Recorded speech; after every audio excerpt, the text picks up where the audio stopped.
Estamos en Sogiser. Sogiser es una empresa certificadora ecológica y estamos con Eduardo Melello, que es su director general. Eduardo, buenos días. Buenos días, Antonio.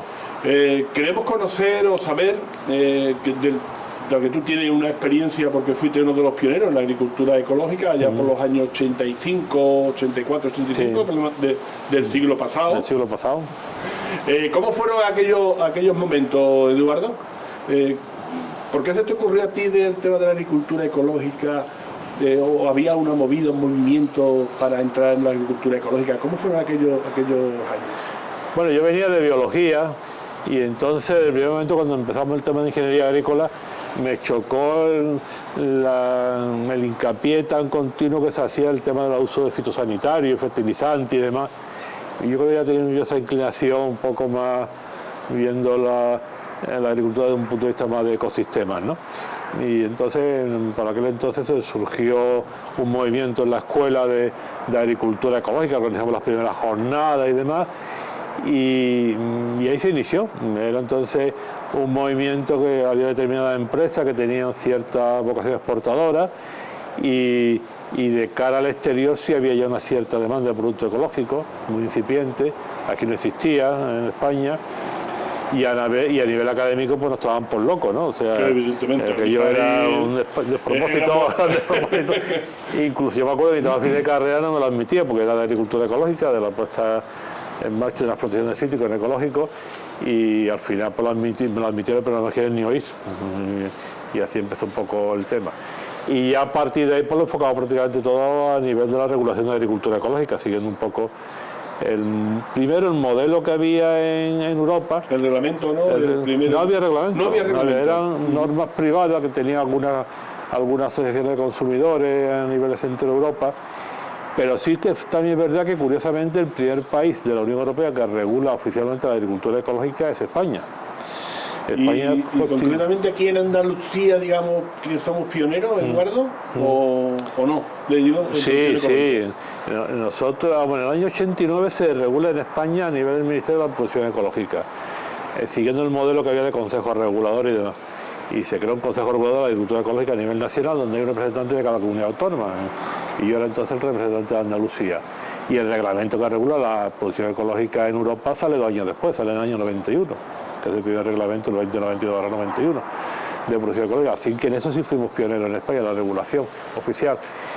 Y posteriormente, unos años después, se establece que las comunidades autónomas tienen competencia en agricultura ecológica, y entonces el primer comité de agricultura ecológica que constituimos fue aquí en Andalucía, que yo fui durante unos cuantos años secretario general y demás, y impulsamos ya a nivel de una regulación más oficial la producción ecológica en Andalucía. ¿Quiénes fueron los primeros productores que se subieron al cargo de la producción ecológica, Eduardo? ¿Lo recuerdas? Sí, fueron productores de cítricos, de subtropicales, de olivar, básicamente, productos que se portaban algo de hortaliza. Vamos, aquí no fue la tenienta, de los primeras empresas ya con cierto volumen que se metió en ecológico en su momento.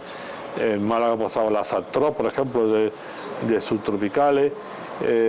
Había empresas como Cano Oliva en Córdoba, que tenemos Núñez de Prado, que empezaron con el Olivares Segura, todas estas también de aceite, y un poco fueron las pioneras en cuanto a hacer ya producción ecológica con cierta visión ya comercial y cierto volumen. Y siempre esos primeros productos de aquí van para afuera, ¿no? Sí, aquí no había comercio, no había comercio, no había distribución, había algo así de pequeño, un grupito de consumidores, de asociaciones de consumidores, pero muy pequeñitas. Y esta empresa, yo te digo, pues entonces la única salida que tenía era la venta al resto de la Unión Europea. Siempre se ha pensado el consumidor. Yo recuerdo, además hablábamos en aquella época en el colegio, hablábamos de que el producto ecológico era más caro, que si el consumidor no podía pagarlo, pues por la diferencia con el convencional. Eso parece que se ha quedado también un poquito ahí de recuerdo, ¿no? Porque ahora mismo hay productos que tienen el mismo precio prácticamente que el convencional. Sí. Hombre, esa es la ley de la oferta y la demanda, ¿no? Había muy poca oferta en ecológico entonces, había poca producción, y ya había una cierta demanda, sobre todo a nivel, ya te digo, de Centro Europa, de ecológico.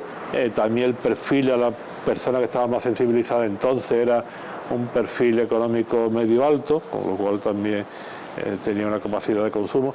Y después una cosa que influye mucho en el precio es la distribución. O sea, la distribución era muy precaria en ecológico, con unos canales complejos, y eso también carecía mucho el producto, y el tema de perecedero y demás, y eso ahora más se ha normalizado. Ya la gran distribución también en España está tirando mucho los productos ecológicos. De hecho, ahora España es el país a nivel de consumo que crece más que el resto de la Unión Europea. O sea, estamos todavía muy por abajo, pero el crecimiento anual de España es superior al de la Unión Europea en cuanto a consumo de productos ecológicos. Y hablando ahora del consumo, aproximadamente, ¿recuerdas en la cantidad de los kilos por habitante? Porque hablamos, era muy poco, ¿no? Era muy poco, ¿no? Hablamos de 1 kilo por sí, no me acuerdo ya ahora. Y además están publicados, yo ahora mismo no me acuerdo, pero se puede consultar. El Ministerio publica todos los años los euros per cápita que gastamos en ecológico. Y vamos subiendo, no me acuerdo mismo la cantidad, pero vamos subiendo. Exponencialmente, ¿no? Y igualmente con el tema del número de hectáreas, ¿no? Que se van sumando ecológicos, sobre todo aquí en Andalucía, tiene también una buena... Claro, Andalucía es pionera en superficie en producción ecológica. Como comentábamos, hay un objetivo dentro de la política agrícola comunitaria de llegar en el 2030 al 25% de la superficie agraria útil en ecológico. En España. En la Unión Europea. En el conjunto de la Unión Europea. La política agrícola comunitaria establece que para 2030 el 25% de la superficie agraria útil de Europa tiene que estar en ecológico. Es un objetivo fuerte, es ambicioso, ¿no? Es cierto que, por ejemplo, en el caso de España, el tema está muy disperso. Estamos en Andalucía, estamos en el 29%, ya hemos llegado. Sin embargo, Castilla-La Mancha está en el 12%, Aragón está en el 4%, Castilla-León, la comunidad donde nosotros trabajamos, está en el 7%, o sea, está muy distante de llegar. Entonces, ahí yo quiero pensar que no se va a hacer trampa, no vamos a hacer trampa en el solitario, en el sentido de que podemos meter mucha superficie. Por ejemplo, pues hay muchísimos, los parques naturales, por decirte un ejemplo, o las tierras públicas que tienen todas las comunidades autónomas, que son tierras que no son realmente de aprovechamiento agrario, son o tierras forestales o pastos permanentes. Hombre, ese es hacer trampa en el solitario. Tenemos que pensar que es superficie agraria útil. Claro. Entonces, ahí lo que tienen que hacer las comunidades que están más atrasadas es hacer un esfuerzo importante en incentivar la incorporación de agricultores de verdad a la producción ecológica. Incluso en Andalucía, si entramos después en la letra pequeña de esos datos, pues hay que hacer un esfuerzo. Estamos en el 29%, pero no todo es superficie agraria útil. Claro, es que al final todo tampoco se puede poner en ecológico, ¿no? O sí es susceptible a que tengamos el 100% Hombre, hay que aspirar, hay que aspirar a hacer una agricultura cada vez más sostenible, con menos emisión de carbono, con menos utilización de productos químicos que sean factores contaminantes y que encima consumen energía. Y entonces yo creo que el 25%, si bien es ambicioso, no es una cosa de loco, ni mucho menos. O sea, hay que fijar el objetivo, y el futuro de la agricultura es sostenible o no, claro, como de cualquier actividad económica de la humanidad, ¿no? El planeta tiene unos límites de aguante, y entonces pues hay que ir en esa línea. El colegio está plenamente en línea. Lo único que hace es esfuerzo en ensayo y investigación para ir sustituyendo determinados insumos que todavía se utilizan en convencional, para ir dando este paso. Y no solamente lo que es el tema de la producción, ¿no? Sino el consumidor, ¿no? Yo creo que cada vez el consumidor está más concienciado en comer productos, en alimentarse con productos más sanos, ¿no? Porque si hacemos una comparación, el uso, por ejemplo, del glifosato, miles de millones de litros que se han gastado en el planeta Tierra, que nos decían que no era perjudicial para la tierra y nada, y al final se ha demostrado que no, que además era otro producto más que estábamos contaminando, ¿no? El consumidor tiene mucho que decir todavía, ¿no? O los grupos de consumidores sobre el uso de los productos ecológicos.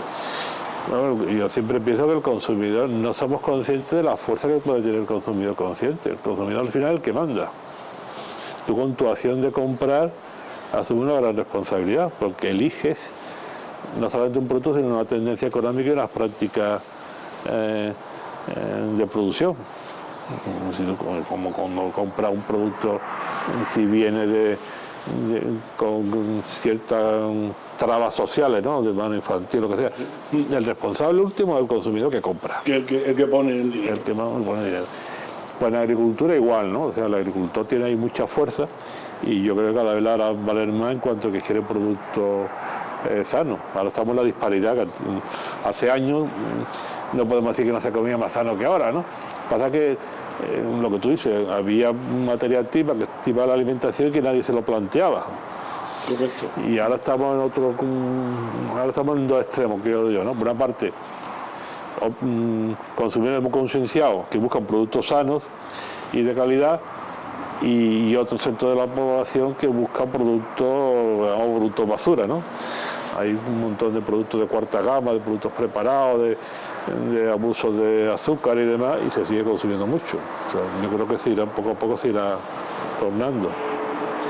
Pues muy bien, Eduardo, muchas gracias. Esperemos que se cumplan esas previsiones del 25%. Debe de cumplirse, es un objetivo de la política agrícola comunitaria, no es un invento. Por lo menos aspira a llegar ahí. Exactamente, yo creo que sí. Yo creo que los consumidores tienen mucho que decir, como comenta Eduardo, y lo veremos por aquí. Por aquí tenemos el tema de la producción ecológica.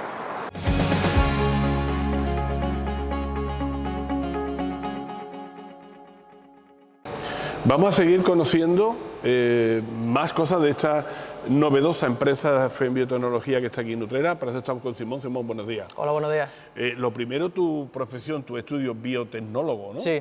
Exactamente, ¿qué es lo que es eso? ¿Qué habéis estudiado?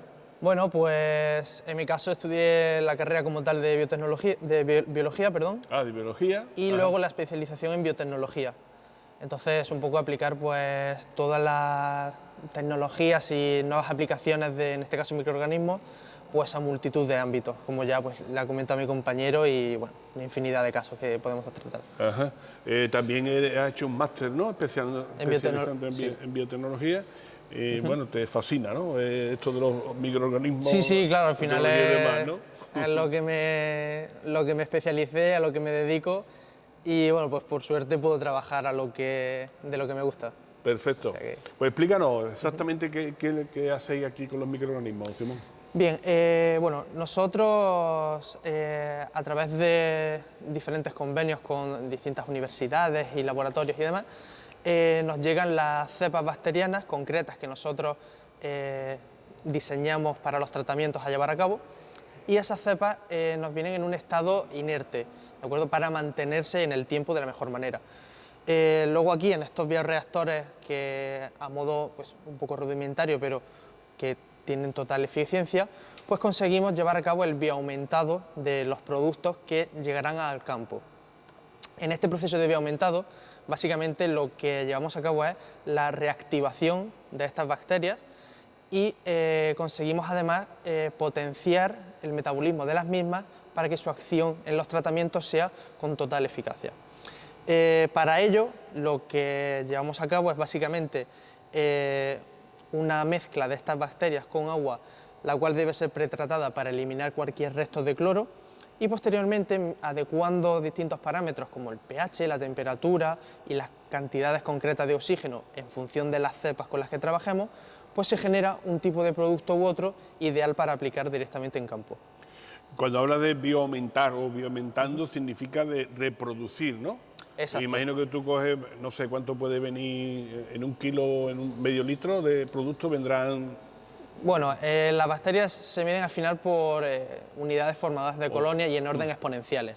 Yeah. Al final son microorganismos y vienen pues en unos órdenes, como digo, exponenciales. Y ustedes conseguís de hacerlo pues 10 veces más, 500 veces más, dependiendo. Claro, nosotros conseguimos no solo reactivar estas bacterias, sino también, como bien ha comentado, pues que se reproduzcan y conseguir así un producto a una producción a mayor escala. Cuando hablamos Simón, de microorganismos, hablamos de bacterias, a lo mejor nos puede sonar eso un poco, ¿no?, a enfermedad, Sí, o sí, a que vamos a tomar algo y nos va a pasar nada. Nosotros estamos aquí ahora mismo en contacto, estamos respirando esto es totalmente inocuo, ¿no? Quiero que por lo menos lo diga, si no... Claro, hay que tener en cuenta que el mundo de los microorganismos y demás tiene una amplitud enorme. Es decir, a día de hoy no se conocen pues, ni un 20% de todos los microorganismos que realmente existen en la naturaleza. Sí que es cierto que, por desgracia, pues, es un campo que tiene mala prensa o un poco de... Sí, bueno, la información que nos Claro, llega. exacto. Al ser una tecnología novedosa y demás, pues hay bacterias que ejecutan una acción negativa en los seres humanos, en cultivos, en animales y demás, y son las que más renombre tienen y las más sonadas. Pero, lejos de ello, las bacterias y hongos que nosotros empleamos están catalogadas con un nivel de bioseguridad 1, es decir, son bacterias totalmente inofensivas para, por supuesto, el ser humano, animales, cultivos, obviamente, y con impacto medioambiental cero, por lo cual estas bacterias, al no estar también modificadas genéticamente, pues son totalmente inofensivas de cara a su uso en el día a día. Pues muchas gracias por la explicación, porque es importante, porque yo mismo me estaba asustando, Simón. Explícanos someramente cómo se hace ese aumento de esas bacterias, o qué proceso lleváis a cabo aquí en la empresa, en FEN. Bueno, pues como he comentado, nosotros regulamos un tipo de agua específico para que no contenga ninguna traza de cloro o cualquier otro elemento que pueda interferir en el desarrollo de las bacterias, y una vez que este agua está totalmente depurada, pues realizamos un tratamiento de este agua adecuando la temperatura, pH y la concentración de oxígeno adecuada. Para ello pues utilizamos una serie de instrumentales como calentadores, oxigenadores mecánicos y demás, y una vez que ya están las condiciones adecuadas para que las bacterias puedan reactivarse y reproducirse, pues aplicamos a estas bacterias generando las cantidades de producto a la escala que se necesiten según el tratamiento. En función del tipo de tratamiento que se quiera llevar a cabo, pues se necesitan generar productos con unos tipos de bacterias u otros, y en unas cantidades u otras. Todo esto viene previamente tras un trabajo de diseño de tratamiento y demás, que es un poco la parte que realizamos los técnicos de la empresa. Y también necesitamos unas dosis, ¿no? Imagino claro. De que pues no es lo mismo en un cereal, por ejemplo, que si nos vamos a un cultivo de primor, como puede ser, por ejemplo, una fresa, ¿no? ¿Ustedes calculáis esas dosis y les dais la solución al agricultor? La labor de FEN no solo se rige a la generación y venta de un producto, en este caso para agricultura, sino también va acompañado de un asesoramiento para el agricultor, para facilitar pues, lo que son el número de aplicaciones, las cantidades de estas aplicaciones, y para conseguir siempre la máxima eficiencia se tienen en cuenta multitud de factores, como pueden ser las condiciones ambientales de una zona en concreto u otra, el tipo de cultivo, si es un cultivo de regadío o de secano, y en general pues un poco adaptarnos también a las condiciones del agricultor, en base pues a las maquinarias que tengan para aplicar los productos, las condiciones típicas de los suelos o de los cultivos en sí, y siempre se hace un estudio personalizado para cada agricultor, garantizando así la máxima eficiencia. Muy bien, también los microorganismos se puede utilizar también para, digamos, poder recuperar las aguas residuales, no sé, por ejemplo, de Almazara o de la población, ¿no? De ponerla en condiciones. ¿También estos microorganismos podrían trabajar en ese sentido? Sí, FEN en concreto trabaja no solo en el tema de agricultura, sino que también en la recuperación de suelos y aguas residuales, como comenta. En este caso se emplean otras cepas bacterianas distintas cuyo metabolismo se centra en lo que se conocen como metabolismo en cadena o reacciones en cadena. Gracias a la inoculación de un consorcio bacteriano en el que se inoculan pues, distintas cepas según la problemática, pues se consiguen reducir los parámetros contaminantes de estas aguas residuales a formas más simples, hasta que llegan a un punto en el que son formas totalmente con patogenicidad cero, y en este momento ya es un agua totalmente reutilizable, e incluso en el mejor de los casos en el que el grado de patogenicidad ha bajado a límites, pues se puede reutilizar como agua para riego. ¿Saldría con una calidad para utilizarla directamente o tendríamos que mezclarla con agua potable, digamos? No, ¿Hasta qué condiciones llegaría? Claro, depende un poco también de las condiciones de partida. De partida, del origen. Claro.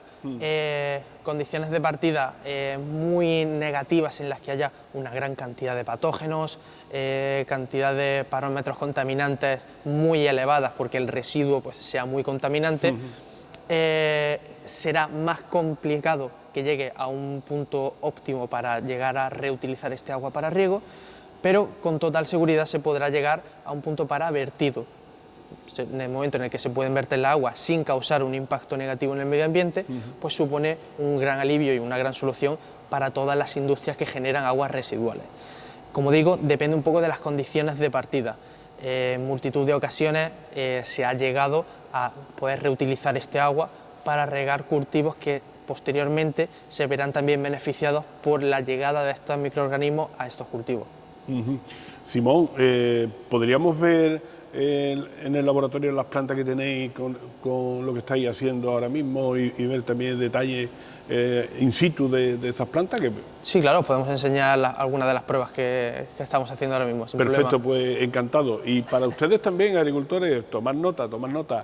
Microbacterias, microorganismos, ¿está correcto microbacterias? Microorganismos mejor. Microorganismos mejor, perdona que soy muy neófito en el tema nada. y todos tenemos que aprender, pero aquí tenemos la solución para no contaminar con productos químicos ni con fertilizantes a nuestros campos ni nuestros cultivos. Estamos ahora mismo con el producto final, ¿no, Antonio? Sí. Explícanos qué es lo que contienen estos envases. Vale, pues esto ya es la parte de almacenaje en la zona final, lo que sería de justo antes de enviarlo. Por ejemplo, en concreto son las gamas de productos nutricionales que tienen que salir ahora para una serie de cultivos en Barcelona. En concreto, esto que tenemos aquí son GRGs de 1000 litros que se van a emplear posteriormente en lo que es el regadío de cultivos de uva. Esto es un producto que es nutricional, hecho 100% orgánico, para fomentar el crecimiento de los microorganismos en el suelo y potenciar su desarrollo. Este se llama Nutrifen 2. Esta tanda que tenemos aquí ya es el producto microbiano, que sería para fomentar el crecimiento de las raíces, prevenir la aparición de plagas de artrópodos y de hongos entomopatógenos de las plantas. Esto ya tiene un compendio de diferentes tipos de bacterias y hongos que favorecerían el desarrollo y se conoce como Nutrifen 1. Utilizando este producto, ¿no tendríamos ya que abonar o utilizar productos químicos en el cultivo? ¿O? No, de hecho no sería necesario porque los propios nutrientes que están en el suelo, mejorando la raíz y otras clases de condiciones de la planta, podrían ser captados y, por ejemplo, el nitrógeno atmosférico y otros compuestos que hay ayudarían las bacterias que se fijaran a la planta y se reduciría bastante, por ejemplo, lo que es el coste y el hecho de tener que echar los químicos al suelo. ¿La forma de aplicación, he dicho, con el agua de riego? Claro. ¿Aplicación foliar también o tiene que ser siempre en contacto con el suelo? Depende de lo que tú quieras realizar. Por ejemplo, si es un tratamiento siempre se suele dividir en dos fases, la de inoculación y la de mantenimiento. La de inoculación en un cultivo se hace en el suelo para potenciar las raíces y preparar el suelo para fijar los nutrientes y después ya empieza a ser foliar para evitar los insectos, los hongos posteriores y que la planta siga desarrollando correctamente. Y cuando hablamos de insectos, hablamos ya de plagas, ¿no? En el cultivo. ¿Puedes definirnos qué clase de insectos? ¿Insectos de suelo o insectos de la planta arriba? Serían de la parte aérea de la planta, Parte lo aérea. que principalmente evita que se desarrollen y que puedan atacar a las hojas, al fruto, la flor o cualquier parte de la planta. Es decir, que entonces tiene una sistemia que a través de las raíces pasa al corriente de la savia de la planta y ya se autodefiende, ¿no? de todo lo que pueda ocurrir. Claro, hay bacterias que evitan directamente que los artrópodos y los hongos se fijen y se acerquen a la planta y otras que lo que hacen es que fomentan el sistema inmunológico de la propia planta para que ella segregue defensas naturales. Y en cuanto a la fertilización, eso es muy importante porque estamos en el cambio de la PAC 23-27, en el que la fertilización es muy importante, teniendo en cuenta sobre todo el tema del nitrogenado. Con los microorganismos de vuestra empresa de FEM Biotecnología, ¿también podemos sustituir el nitrógeno que vaya a utilizar la planta? Sí, de hecho sí, como es un tema bastante importante en el tema de los cultivos, hemos buscado cepas concretas de bacterias que elaboran ese tipo de labores. Son especialmente para fijar nitrógeno atmosférico y las formas de nitrógeno más complejas del suelo, que no podría coger la planta sin su presencia. ¿Podríamos hablar de coste al agricultor? ¿Sería como un abonado aproximadamente? ¿Sería más caro? ¿Sería más económico, Antonio? Depende un poco del tipo de cultivo, porque no todos los cultivos emplean la misma cantidad de este producto, si requiere más agua, menos agua o si es un cereal, pero suelen ser en torno a un 40% más baratos los tratamientos con este tipo de microorganismos que el abonado tradicional. Pues perfecto, ya tenemos un dato importante, exactamente. Si hablamos de invernadero, sí. ¿En zona protegida también actúan estos productos? Sí, de hecho actúan hasta mejor incluso porque al ser unas condiciones más controladas, las condiciones climáticas no serían desfavorables para ellos en caso de que varíen mucho. Como es algo más estable, se desarrollarían mucho mejor. Creo que tienes también algunas plantas, ¿no?, que nos puedes enseñar también. Sí. Podemos verlas, a ver, a ver si están verdes, están buenas, están bonitas, están contentas, a ver qué nos dicen las plantas. Lo también. que pasa es que llevan plantadas solamente 2 o 3 días. Pero bueno, poco tiempo. Ya hay alguna hojilla saliendo del suelo. Bueno, pero nos puede invitar otro día que veamos qué resultado tiene de esos tratamientos, ¿no? También, ¿no? Cuando queráis podéis venir por aquí, ¿vale?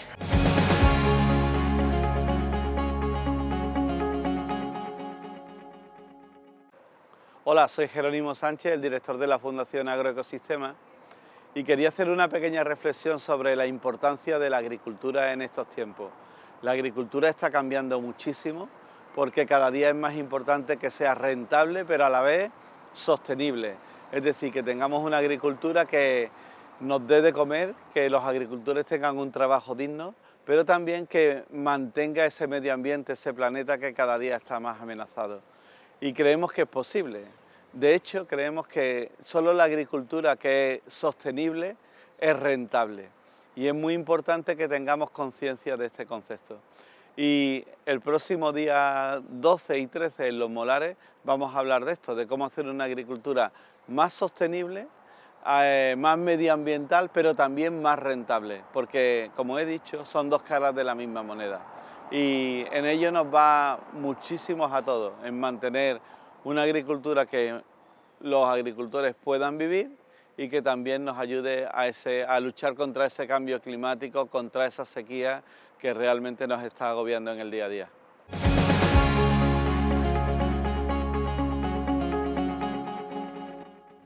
Esto ha sido todo en el programa de hoy. Nos veremos la próxima semana con más noticias de la campiña andaluza. ¡Hasta luego!